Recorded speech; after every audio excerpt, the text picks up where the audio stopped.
Well, here's a question for you. Did you watch Premier Gordon Campbell in his television address to the province last night? The ratings are in, and barely 5% of British Columbians tuned in to hear the Premier unveil a 15% personal income tax cut for all British Columbians.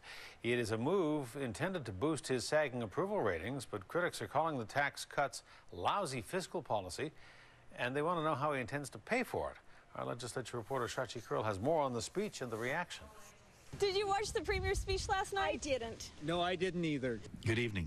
240,000 of your tax dollars were spent on the Premier's primetime address. But did you watch? No, I was in a band concert. Sorry. If you weren't among the 222,000 viewers glued to your screens, here's what you missed. Effective January the 1st of 2011, there will be a 15% reduction in the tax rates on all of your income up to $72,000. It means a maximum savings of just over $600 a year for the highest income earners. Those in the lowest brackets will save about $68 a year.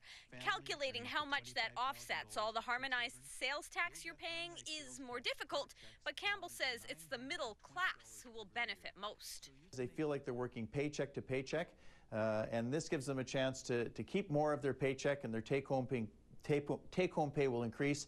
Call it the Premier channeling some good old-fashioned Al Green, singing, "I'm sorry, baby, I didn't mean to hurt you with that HST. Let's stay together." This political analyst says Campbell only needs to win over those who have loved him most. He was speaking to the older, more privileged Liberal voters. The very people who've started to say, you know, maybe I'm not going to support this party in the next election. Do you think something like this would be enough for you to maybe feel a little less irritated? A little. Just a little. What did you think about the tax cut? Well, I think that's good, but it's the other things that all bother me, the hospitals and the HST. But what does the Premier do with guys like this? Michael Sims actually likes the HST, but thinks the income tax cuts are terrible. If you cut taxes, that money's got to come from somewhere. And in terms of smoothing it over, do you think it'll work?